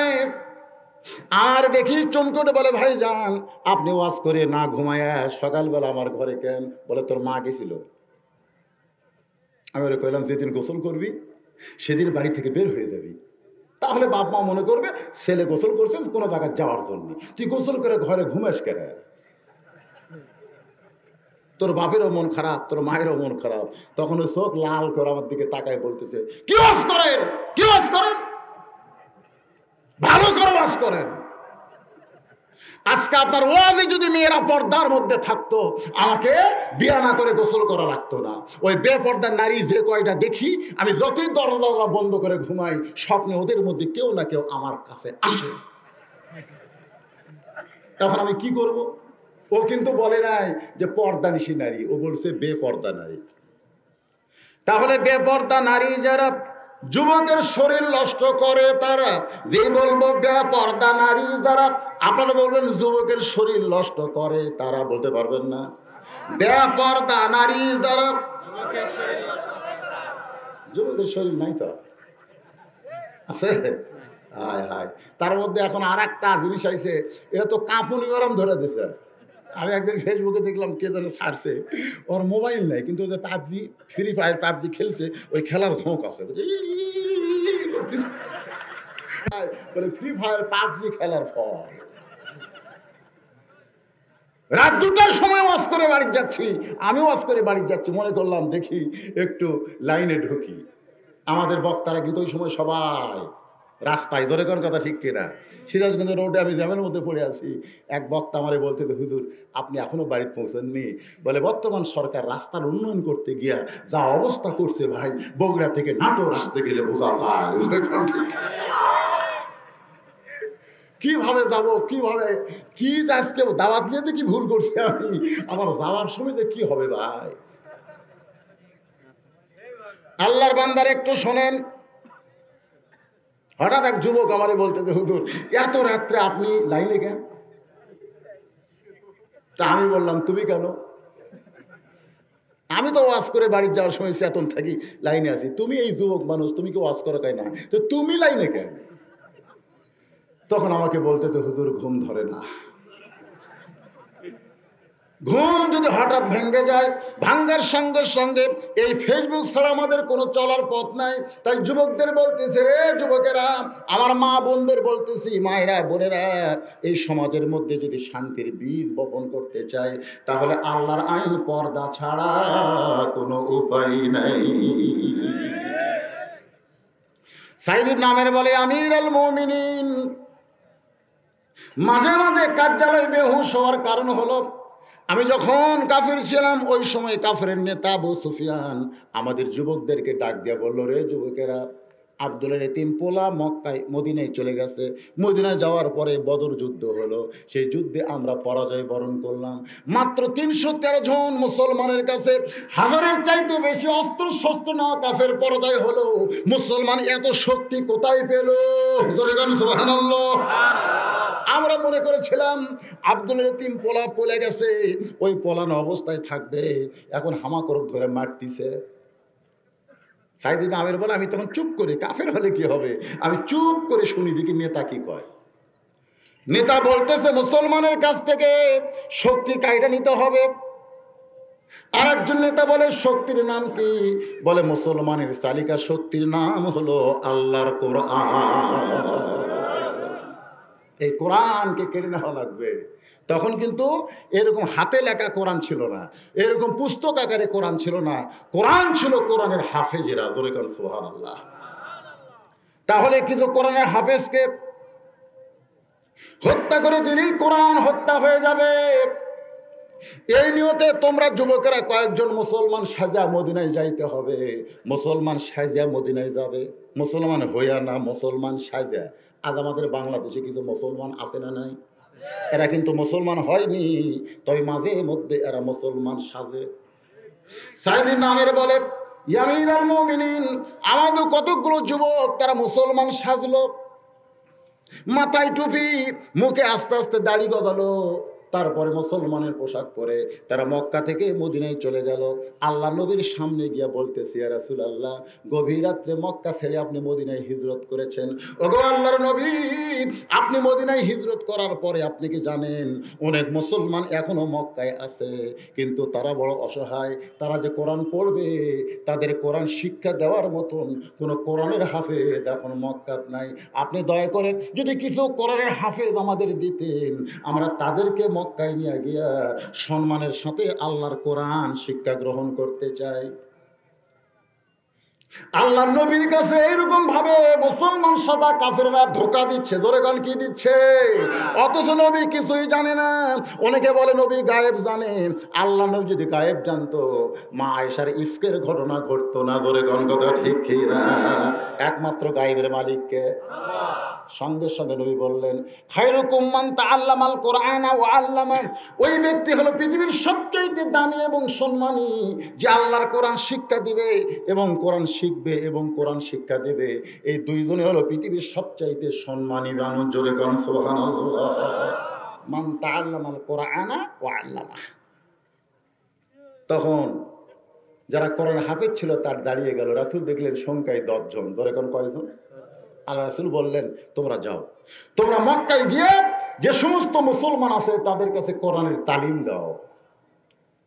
ওই 10 জন কোরআন হাফেজকে নিয়ে ওই মুসলমান সাদা কাফের যুবকগুলো বীরে মাওনা, আমি নিজের চোখে দেখেছি জায়গাটা। ওই বীরে মাওনায় যখন আসলো, একটা পাহাড়ের, দুইটা পাহাড়ের মাঝখান দিয়ে যখন 10টা হাফেজকে নিয়ে ওই কাফের মুসলমান সাদা ব্যক্তিগুলো যখন ঢুকেছে, এমন সময় কাফেরদের কতগুলো যুবক অস্ত্র নিয়ে উঠতে ছিল। তারা 10 জন হাফেজকে অতর্কিত আক্রমণ করলো। ওই 10টা হাফেজের মধ্যে 9 জনকে দুনিয়া থেকে বিদায় করে দিল। সাইদ ইবনে আমের বলে, ওই 10 জনের মধ্যে একজন জীবিত ছিল, তার নাম হইল খুয়াইব ইবনে আদি। পাহাড়ে চূড়ায় উঠছে, কাফেরদের নেতা আবু সুফিয়ান বলতেছে, রে কোরআনে হাফেজ, তোর সামনেই 9টাকে হত্যা করছি, কিন্তু আমি নেতা হয়ে ওয়াদা করতেছি তোকে হত্যা করব না। তো নিচে আয়। সাইদ ইবনে আমির বলে, ওই কোরআনে হাফেজ আমাদের নেতার কথা বিশ্বাস করে যখন নিচে চলে আইছে, আবু সুফিয়ান বলতেছে আসলেই তোকে হত্যা করা হবে না, তবে কোরআন হাফেজকে নিয়ে আমরা একটা খেল তামাশা করতে চাই। ধরে কোন কি তামাশা? মঞ্চ বানানো হয়েছে, ওই মঞ্চের উপরে কোরআন হাফেজকে নিয়ে গেছে। সাইদ ইবনে আমির বলে, আমি তখন কাফের ছিলাম, আমি তখনও কাফের। এখন আমাদের বাংলাদেশে কট্টর নাস্তিক আছে না নাই? ধরে কোন আছে না নাই? তারা কিন্তু যা মুখে আসে তাই বলে, তাদের কিন্তু ছাদে মাল নাই, দেখবেন সব কিছু তেলতেলা, একে সব তেলতেলা, মোষ নাই, দাড়ি নাই, চুল নাই। হাই ভাই, মানুষ কেমনে আসলো বাংলাদেশে, বাংলার মুসলমান জানতে চাই। আছে না নাই? এরকম আছে না নাই? কি কয় বিসমিল্লাহ তুলে দিবি, রাষ্ট্রধর্ম ইসলাম থাকবে না? তুই তো একটা প্রতিমন্ত্রী রে, প্রধানমন্ত্রী এমন কথা কোনোদিন বলে নাই। জোরে বলেন ঠিক? ওবায়দুল কাদের মতন মানুষ এমন কথা বলে নাই। তুই একটা সুশা মন্ত্রী, 2 দিনের পথ পাওয়া, তুই মুখে যা আসে তাই খায়। এই যে কত মাল খায় আল্লাহ ভালো জানে। কঠোর। আবার সেদিন দেখলাম সরষাবাড়ি এক মাহফিলে গেছে, প্রধান অতিথি হইয়া, ধরে কোন কি হইয়া, 2 হুজুর 2 দিকে খাড়া হয়ে আছে, আর ওই মাথার টুপি দিয়া বিসমিল্লাহর বিরুদ্ধে লেগেছে। বিসমিল্লাহর দাম আছে না নাই? একটা বিড়ি খোর মুখত কেবল সিগারেট মেথর ঠোকা মারতেছে। আমি দৌড়ে দিয়ে বললাম, ভাই বিসমিল্লাহকে ঠোকা মার, বিসমিল্লাহ এই করে মেথর মার ঠোকা। ওই সিগারেট ফেলে দেখে, হুজুর আপনি আলেম না জানেন, আপনি কি মনে করছেন বিসমিল্লাহর দাম নাই? আমি সিগারেট খেতে পারি, তাই বলে সব জায়গাতে আমি বিসমিল্লাহ বলতে পারি না। তুইও বিসমিল্লাহ বুঝলি রে, কিন্তু টাকলু বুঝলো না।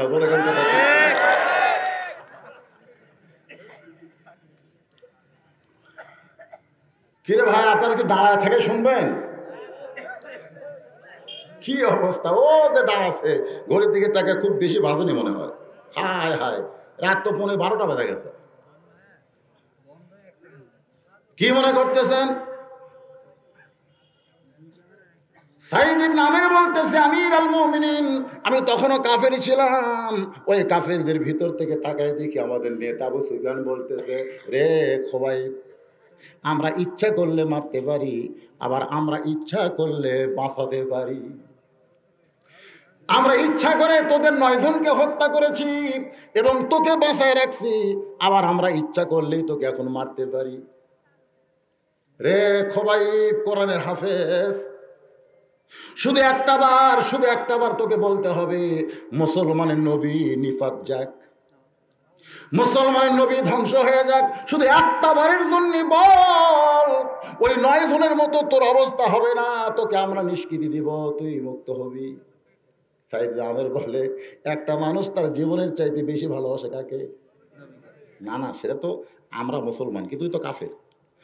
একজন মানুষ নিজের জীবন বাঁচানোর জন্য কি একটা বার বলবে না মুসলমানের নিফাত যাক?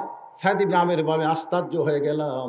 কোরআন হাফেজ চিল্লায় বলতেছে, রে কাফেরের নেতা, কেউ যদি আমার কানে বলে আল্লাহ নবীর পায়ে একটা কাঁটা ফুটেছে, সেইটাই আমি সহ্য করতে পারবো না, আমার জীবন যাবে, কিন্তু নবীর কোনো কষ্ট মুসলমান সহ্য করবে না।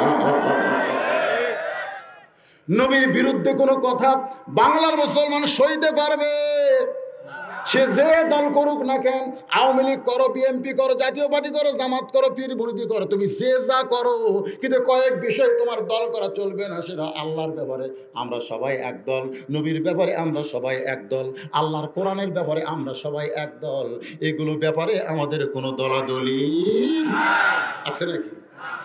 কি ডাহা মন্ত্রী আওয়ামী লীগের একজন আব্দুল লতিফ সিদ্দিকী, বিদেশের মাটিতে যা হজের বিরুদ্ধে কইছে, হজ নাকি একটা ব্যবসা, বিদেশের বাড়ি থেকে তাবলীগের বিরুদ্ধে কইছে।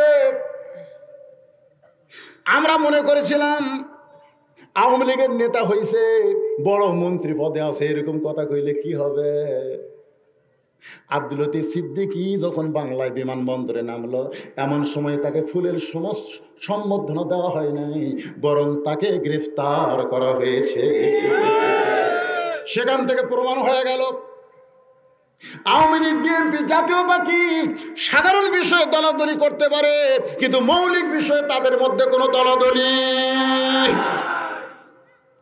দলাদলি নাই।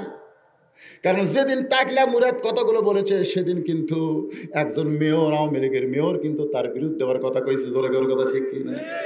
আল্লাহর বান্দারা একটু মনোযোগ দিয়ে শোনেন।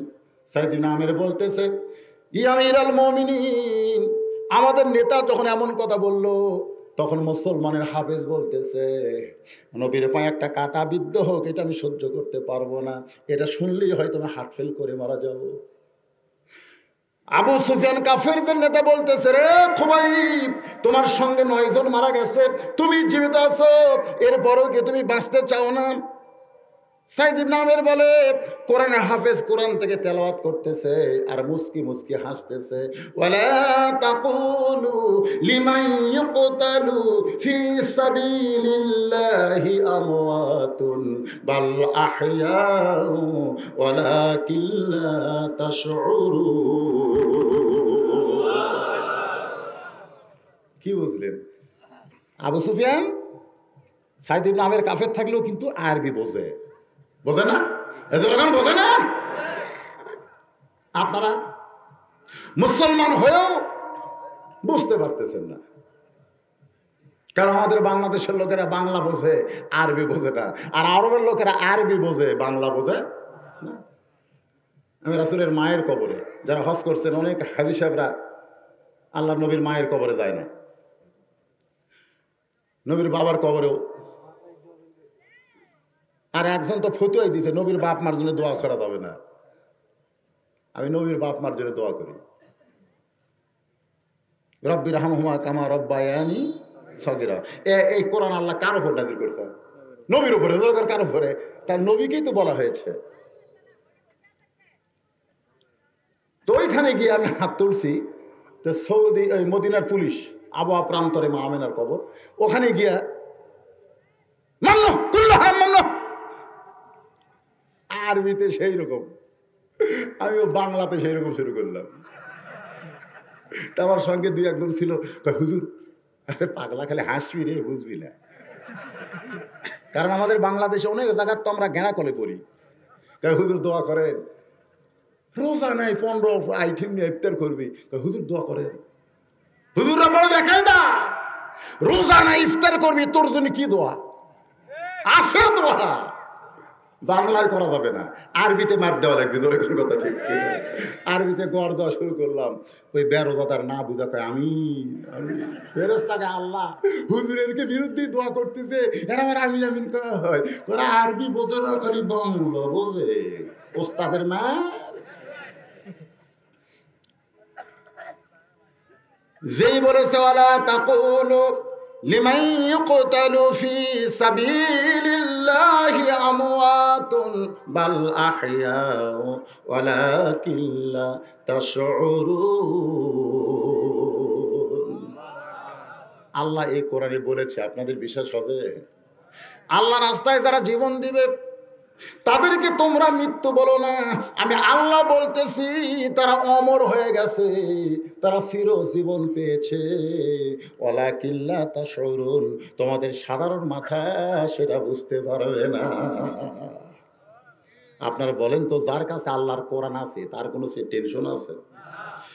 সাইদ ইবনে আমের বলে, কোরআনে হাফেজ চিল্লায় বলতেছে, রে মক্কার কাফের নেতা, তোমরা বলতেছো 9 জনকে হত্যা করেছো, কিন্তু আল্লাহ তাআলা 9 জনকে জান্নাতের মেহমান হিসেবে কবুল করেছে। আমাকে হত্যা করলেও আমি ওদের সঙ্গে জান্নাতের মেহমান হবার চাই। সাইদ ইবনে আমের বলে, আমিরুল মুমিনিন, এমন সময় আমাদের নেতা বললেন, জীবনে বহু মানুষকে হত্যা করা হয়েছে, কিন্তু আজকের হত্যা অন্যরকম। এই মুসলমান কোরআন হাফেজের অঙ্গ প্রত্যঙ্গ বিক্রি করা হলো, কে কোনটা নিবা কত দাম দিয়া, টাকা জমা দিবে আর সেইটা কেটে নিয়ে যাবে। সাইদ আমের বলে আশ্চর্য হয়ে গেলাম, একটা জীবন্ত মানুষের দেহ বিক্রি করবে, দেহের অঙ্গ প্রত্যঙ্গ বিক্রি করবে, কান কিনে নিল 1000 টাকা দিয়ে, একজন দৌড়ে এসে 1000 টাকা জমা দিয়ে কোরআন হাফেজের একটা ডান কান কেটে নিয়ে চলে গেল। রক্ত দরদর করে পড়তেছে, আরেকজন 1000 টাকা জমা দিয়া বাম কান কেটে নিয়ে গেল, আরেকজন 2000 টাকা জমা দিয়া ডান হাত কেটে নিয়ে গেল। আবু সুফিয়ান চিল্লায় বলতেছে, রে কোরআন হাফেজ, তোমার দেহ থেকে অঙ্গ প্রত্যঙ্গ বিচ্ছিন্ন হয়ে যাচ্ছে, এরপরেও তুমি কিছুই বলো না, তুমি কি হয়ে গেলে? কোরআন হাফেজ চিল্লায় বলে, রে কাফেরেরা, তোমরা হয়তো আমাদের দেহ থেকে অঙ্গ প্রত্যঙ্গ বিচ্ছিন্ন করে দিতে পারবা, কিন্তু যার কলিজার মধ্যে কোরআন আছে, কোরআনের সঙ্গে যার সম্পর্ক আছে, তার অন্তর থেকে ঈমানকে বিচ্ছিন্ন করা যাবে না।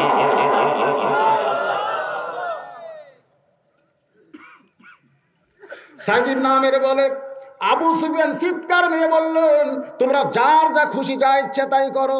সাইদ নামের বলে আমি যদিও কাফের ছিলাম, এই দৃশ্য দেখার পরে আশ্চর্য হলাম, একটা জীবন্ত মানুষকে কয়েক জায়গায় দেখেন নাই ফেসবুকে, বাড়ির থেকে কেবল বাড়াছে, ওই মেম্বারও ডাঁড়াছে, আর একজন কয়েছে তুই ডাঁড়াস না, তাও ডাঁড়াছে, উঠবি ভোটে, কিন্তু যেটা ভোট পাবি না, ওর গ্রুপ মাইক্রো চলে আসে ওই জায়গায় ওকে কোপানো শুরু করলো, ওই জায়গায় সমানে মারতিছে।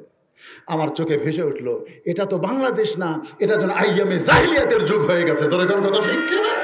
একটা জীবন্ত মানুষকে মারতেছে, দূর থেকে মানুষ ভিডিও করতেছে, রাস্তাতে গাড়ি যাওয়া আসা করতেছে, অক্ষ বাচ্চা কেউ একটা প্রতিবাদ পর্যন্ত করতেছে না। সেই দেশে আমরা বসবাস করি। ওকে কিছুক্ষণ পরে ধরে গাড়ি তুললো, সব দেখলাম, ইউটিউবে ছাড় দিলে দেখতে পাবে। তারপরে কিছুক্ষণ পরে খবর এলো মারা গেছে।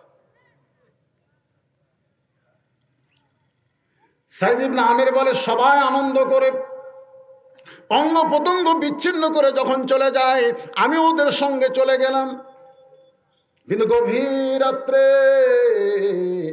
আমি ঘুমাতে পারলাম না। আমি চোরের মতো চুপি চুপি ওই কাফেরদের চোখকে ফাঁকি দিয়া ওই মুসলমানের কাছে এসে তার দেহের সমস্ত অঙ্গ প্রত্যঙ্গ কুড়াইয়া কুড়াইয়া আমার একটা চাদরে বাজার থেকে যেমন গোস্ত কিনে নিয়ে আসে, সেই গোস্তের টুকরার মতন টুকরাগুলো কুড়ে কুড়ে ওই চাদরে টোপলা করে আমি কাঁধে নিয়ে আমি মক্কায় থাকবো না, মক্কায় কোনো মানুষ নাই রে, আমি মানবতার কোরআনের দেশ মদিনায় যেতে চাই। সাইদ ইবনে আমির বলে, হে আমির আল মুমিনিন, ওই মুসলমানের দেহটা গোস্তের টোপলার মতো আমার কাঁধে নিয়ে মক্কার সীমানায় নিজে পাহাড়ে পাথর সরায়া ওই জায়গায় দাফন করে আমি চলে গেলাম আল্লাহর নবীর দরবারে। আমি কিছু বলি নাই, আমি শুধু মদিনায় নবীর দরবারে মসজিদ নবীর দরজায় এমন সময় নবী আমার উঠলেন, নবী চোখের পানি ফেললে। সাইদ ইবনে আমির বলে আমি কিছু বলার আগে আল্লাহ নবী বললেন, ওরা 10 জন জান্নাতে গেছে, আর তোমার মতন একজন যুবককে জান্নাতের পথ গ্রহণ করার জন্য আল্লাহ কবুল করেছে। আমি সঙ্গে সঙ্গে ঈমান গ্রহণ করলাম। ইয়া আমিরুল মুমিনিন, এখনো কার্যালয়ে কাজ করতে করতে ওই কোরআনের হাফেজ খুবাইব বিন আদির দৃশ্য টুকরা টুকরা করতেছে। এই দৃশ্যটা যখন আমার চোখের সামনে আসে আমি আর সহ্য করতে পারি না, আমি কাঁদতে কাঁদতে বেহুশ হয়ে যাই।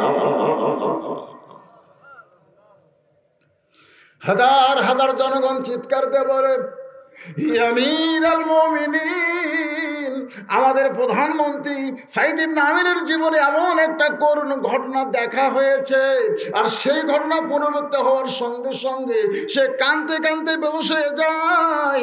এটা যদি আমরা জানতাম তাহলে কোনোদিন আপনার কাছে অভিযোগ করতাম না। আজকে জানার পরে এই 3 নম্বরকেও আমরা উইথড্র করে নিলাম। ওমর ফারুক বলে, রে সাইদ ইবনে আমির, আসলে মর্মান্তিক কথা তুমি বললে। এখন 4 নম্বর অভিযোগ তোমার বিরুদ্ধে। তুমি রাত্রেবেলায় ঘরের মধ্যে ঢোকো, দরজা বন্ধ করে দাও, শত টাকাটাকি করলেও দরজা খোলো না, অথচ আমি অর্ধ পৃথিবীর খলিফা হওয়ার পরেও আমার চোখে ঘুম নাই। আর তুমি একটা গভর্নর, একটা প্রদেশের প্রধানমন্ত্রী, তুমি দরজা জানলা বন্ধ করে ঘুম পাড়ো, জনগণ বিপদে পড়ে তোমারে ডাকে, আর তুমি দরজা খোলো না। আর আমি ওমর ঘুমাই না, ঘুমাতে পারি না। কারণ হাসরের ময়দানে আল্লাহ যদি ওমরকে জিজ্ঞাসা করে, নদীর কিনারে একটা কুকুর না খেয়ে মরল কেন, জিজ্ঞাসা করতে পারে কি পারেন? আমার কত ভয়। গভীর রাত্রে বের হয়েছে, এই কিরে, কে কথা কয় রে? গল্প করে শোনা যায় না, মোবাইল করে। আপনারা তো পরিবেশ রক্ষা করবেন, আমি এখান থেকে বক্তা সব কিছু করবো। ভালো লাগতেছে না? ভালো লাগতেছে না? রাত 12টা বেজে গেছে, এরপরও পেশাব করার জন্য লোক ওঠে না। আল্লাহর কোরআনের মধ্যে যাদের এখন সুবহানাল্লাহ, 2-1 জন যায়, এরা তাদের অভ্যাস। আবার কিছুক্ষণ পর তারা আসে, আমি দেখি তো। অনেক ওয়াজে বলেছি, তোমাদের মতন বক্তারা যদি যাওয়া আসা করতো, সভাপতি বললো মাইক ধরেন, আমি পেশাব করে উদু করে আসি, এই কথা বলে যদি বক্তা যাইতো, ওই বক্তাকে তোমাদের এলাকায় আর দাওয়াত দিতে না। তোর কোন কথা ঠিক কিনা? সবার কণ্ঠে একই বাস, বক্তা ওয়াজ করতে করতে পেশাব করবার যায়, এটা বক্তা হলো কে রে? আপনারা কোনোদিন দেখছেন যে কোনো বক্তা ওয়াজ করতে করতে পেশাব করবার গেছে? কিন্তু আপনাদের মধ্যে এই ব্যারাম আছে, ওয়াজ শুনতে শুনতে পেশাব করতে যাওয়া।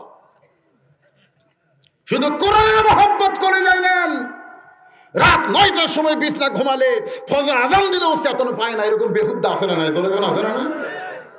একটানা 7 ঘন্টা ঘুম, ওই সময় তোমার পেশাব লাগে না কেন? না হুজুর, ওই সময় তো আমি খুবই চালাক, আমি পেশাব করে তারপরে বিছনাত যাই। পেশাব কেমনে লাগবে? ও, তুমি ঘুমের দাম বুঝলে, পেশাব করে তুমি ঘুমাবার গেলে, তো পেশাব করে তুমি কোরআনের মাহফিলে আসতে পারলে না?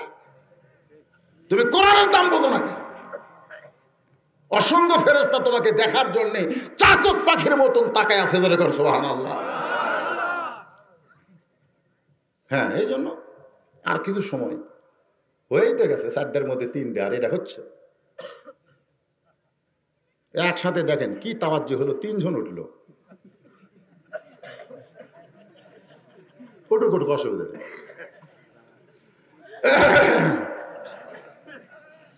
কি মন খারাপ?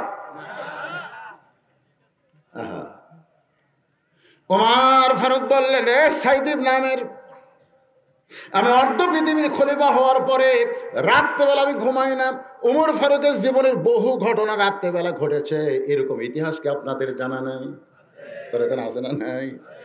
মরুভূমির মধ্যে তাবু, বাইরে একটা পুরুষ মানুষ খালি উত্তরে যায় দক্ষিণে যায়, উত্তরে যায় দক্ষিণে যায়, মানে অস্থির।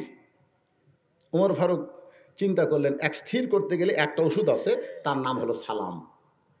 তার নাম কি? সালাম মানে কি?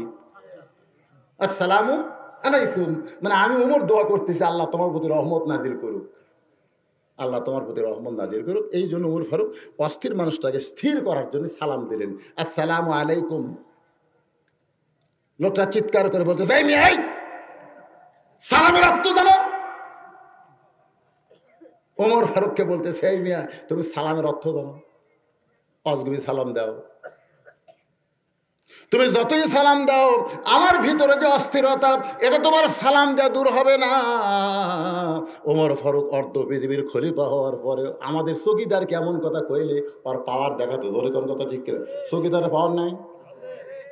এই করোনার সময় হয়েছিল, চকিদার যে মসজিদের দরজা বলতেছে 1.5 ফুট ফাঁক ফাঁক দাঁড়াতে হবে, চৌকিদারের কথা মতো সব দাঁড়ায়। ইমাম যদি বলে কাতারে ফাঁক রাখা যাবে না, তখন সমস্ত মুসল্লি বলবে চৌকিদারের কথার দাম বেশি, আপনার কথা চলবে না। কারণ চৌকিদারের সঙ্গে সরকার আছে আর ইমামের সঙ্গে আমার আল্লাহ আছে। কিন্তু না না, আল্লাহ যার সাথে আছে তার কথার দাম নেই তো। যার সাথে সরকার আছে ওর দা পাওয়ার ভাই। সারা জীবন ওয়াজ করে আমরা মসজিদে মুসল্লি জোগাবার পারি না, আর চৌকিদারে খালি একটা মাইকিং করলো 5 ওয়াক্তে 5 জন, জুমার নামাজে 10 জন, সে বছর রমজান মাস তারাবির নামাজে 12 জন, এর অধিক মসজিদে প্রবেশ করা যাবে না। হেই রে চৌকিদারের পাওয়ার রে, এটার বজরুসদের ওয়াজ খাটে। মসজিদ কমিটি এসে ইমামকে বলতে, হুজুর আমরা সবাই সজাগ হলাম, আমরাই কয়জন? তো বলতেছে আপনার তো নামাজ পড়েন না। কই যদি বেশি হয় পুলিশ তো কমিটি ধরবে, এই ভয়ে আমরাই পড়ি 5 জন, বাইরের লোকের দরকার। কি ক্যাপাসিটি শুরু হলো ভাই। আপনার কি মনে করেন পাওয়ার নাই? অর্ধ পৃথিবীর খলিবার সামনে বলতেছে এই মিয়া ওর হরকে পাওয়ার নাই।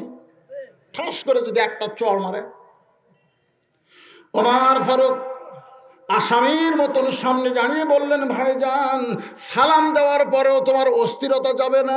এত বড় বিপদ তোমার কি হয়েছে ভাই? বলে আমার বাড়ি হলো অমুক জায়গায়, আমি অমুক জায়গায় বউকে নিয়ে রওনা দিয়েছি রাত্রিবেলায়, কারণ রাতের অন্ধকারকে মুসলমান নারীদের জন্য আল্লাহ পর্দা বানায়। কিন্তু আমার বিবি ছিল গর্ভবতী, এই গর্ভবতী বিবিকে নিয়ে যাওয়ার মাঝখানে আমার বউটার প্রসব বেদনা শুরু হয়েছে। ওই তাঁবুর মধ্যে আমার বউটা কাঁদতেছে, চিৎকার করতেছে প্রসব বেদনায়, কারণ তখন সিজার করার কোন, আর এখন তো ভ্যানালার বউ পেটত বাচ্চা আসলি সিজার করুন। আর ডাক্তারের কাছে যদি যায় শালা কষায়, একটা ডাক্তারও কয় না যে সিজার করলে ক্ষতি হবে, কয় না। সারা জীবন আমরা গান গায়ে গেলাম, কি বলবো প্রসবের ব্যথা, মা বীরে সেই কথা কেউ তো বুঝিবে না। মাজন ঠেকিয়া সন্তানের দায়, ওয়াকালে মা মারা যায়, ঠেকিয়া সন্তানের দায়, ওয়াকালে মা মারা যায়, কেন সে মায়ের জন্যে দোয়া করবা না? এমন দরদি হবে কেউ হবে না আমার মা গো। এখন আর প্রসবের বেদনা আছে, আর টানাটানি আছে। 2 ধাত্রী মা এসে বসে আছে, টাইনে বের করবি। টাইম বের গেলে এই ছোলেরও কষ্ট হয়, মায়েরও কষ্ট হয়। এখন আর কোনো কষ্ট নেই। আগে ইঞ্জেকশন দিয়ে মা অবশ করে, কাটিয়া বের করে, ওর কোনো কান্নাও নেই। আগেকার গুলো আর এখনকার গুলো কান্দই না। ওর এখনো 5 দিন পরে জন্ম হবে, ওকে আগেই কাটিয়া বের করছে, ওর কান্না আছে।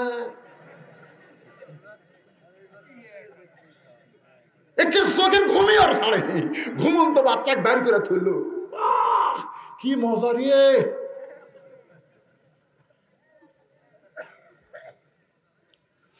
আমার মায়েরা শোনেন, মায়ের 1 ফোঁটা দুধের দাম কাটিলে গায়েরই চাম, পায়ের জুতা বানাইলো ঋণের শোধ হবে না। এমন দরদি ভাবে কেউ হবে না আমার মা গো।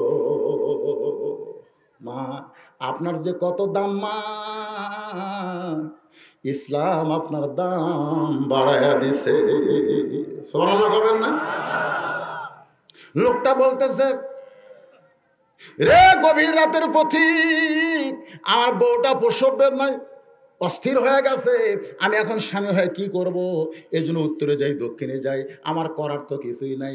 উমর ফারুক বললেন, তোমার করার কিছু না থাকলে আল্লাহর হস্তে আমার কিছু করতে দাও, কারণ আমার কাছে ভালো একটা ধাত্রীর খবর আছে। সুবহানাল্লাহ।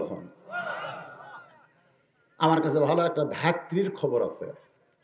উমর ফারুক তাড়াতাড়ি বাড়িতে গেলেন। প্রতিদিন তো যায় তাহাজ্জুদের সময়, আজকে তাড়াতাড়ি গেছে। বউ তো দরজা খুলে সেই খুশি। বউ বলতেছে, কে গো, জনগণের কথা আজকে মনে পড়তেছে না? আজকে রাস্তার যায় কি আমার কথা মনে হলো? এত তাড়াতাড়ি আইছেন কেন? খুশি হয়ে একেবারে বুকত লিবার তাই ওর ফারুক সরে দেয়, বলতেছে জান্নাত যদি যাবার চাও তাড়াতাড়ি অস্ত্র ফস্ত্র লেবার হও। কিসের অস্ত্র? বাচ্চা ধরা লাগবে। জান্নাতে যদি যাবার চাও তাড়াতাড়ি অর্ধ পৃথিবীর খলিফা বউকে ধাত্রী বানায় নিয়ে যাচ্ছে, তাবুর ওপর পৃষ্ঠে ঢুকে দিছে আর বলতেছে ধৈর্য ধরো ভাই, ধৈর্য ধরো। কিছুক্ষণ পরেই ওর ফারুকের বউ বলতেছে আমির আল মুমিনিন, আপনার বন্ধুকে খবর দেন তার বউ একটা সুসন্তান প্রসব করেছে। আপনার তো সুবহানাল্লাহ করেন, কিন্তু আর অবস্থা আমির আল মুমিনিন, আপনার বন্ধুকে খবর দেন। সঙ্গে সঙ্গে লোকটা বলতেছে আপনি কে? ওমর ফারুক বলে আমি অধম ওমর। আমি যদি রাতের বেলা ঘুরে ঘুরে মানুষের দুঃখ কষ্ট দেখতে পারি, তুমি একটা প্রদেশের গভর্নর হয়ে প্রধানমন্ত্রী হইয়া রাতের বেলা দরজা বন্ধ করে দাও, শত টাকাটাকি করলেও তুমি দরজা খোলো না। সাইদ আমের বলে আমির আল মুমিনিন, আমাকে জীবনে কেউ ডাকছে না ডাকে নাই, আজ পর্যন্ত আমার কানে ঢোকে না। ওমর বলতেছে ঘুমালে কেউ কানে ঢোকে? সাইদুর নামের বলে ওই আল্লাহর শপথ করে বলতেছি আমি রাত্রেবেলা ঘুমাই না। তাহলে তুমি কি করো? সাইদুর নামের বলে আমি 5 ওয়াক্ত নামাজ পড়াই, আমি সবচাইতে বড় মসজিদের 5 ওয়াক্ত নামাজ পড়াই, কিন্তু নামাজের ভিতরে ঢুকতে পারি না, কারণ নামাজের মধ্যে ঢুকতে গেলে আমার ইমান বলে পিছনে মুসল্লি আছে। কোন ইমাম যদি শেষ দাজ্জা মজা পায় আর সুবহান রাব্বিল আলা 101 বার কবার চায়, পিছনের মুসল্লিরা কি মনে করবে? হুজুর কি শেষ দাঁত আছে? কেউ হয়তো মাথা তুলে দেখতেও পারে, কিন্তু হুজুর আছে না গেছে। এই জন্য শরীয়তের নিয়ম হলো 3 বার করে বলবে, 3 বারের বেশি বলা যাবে না। প্রয়োজনে কেউ 5 বারের কথা বলেছেন সুবহান রাব্বিয়াল আলা। অথচ বলা হয়েছে সেজদা হলো তোমার দিদারে ইলাহি, আল্লাহর সঙ্গে যদি দেখা করতে চাও তাহলে সেজদা যাও। আমি 5 ওয়াক্ত নামাজ পড়াই, এই জন্য নামাজের ভিতরে ঢুকতে পারি না। আমি নামাজের ভিতরে ঢোকার জন্যে আল্লাহর কোরআন তেলাওয়াত করি। এশার নামাজের পরে ঘরের ভিতরে কোরআন তেলাওয়াত করি, আর যখন কোরআন তেলাওয়াত করি কোরআনের ভিতরে আল্লাহ আমারে ঢুকায় দেয়। সুবহানাল্লাহ। বিশ্বাস যদি না হয় আপনার এলাকার হাফিজি মাদ্রাসা যাবেন, আমার মাদ্রাসা আছে, আমি সকালবেলা দেখতে গিয়ে দেখি কবিতর যেরকম বাঁকে, কবিতরের বাঁক শুনছেন? এইরকম ঝুলতিছে আর খালি বক বক করে বকতিছে। আমি ওরকে বক বকনি বন্ধ করার জন্য বিলাই যেমন ইন্দুর ধরে এই পিছন দিক দিয়ে এসে একজন খপ করে ধরছি, যেই ধরছি ওর পড়া বন্ধ। আমি বললাম পড়ো, ছাড়া দেন।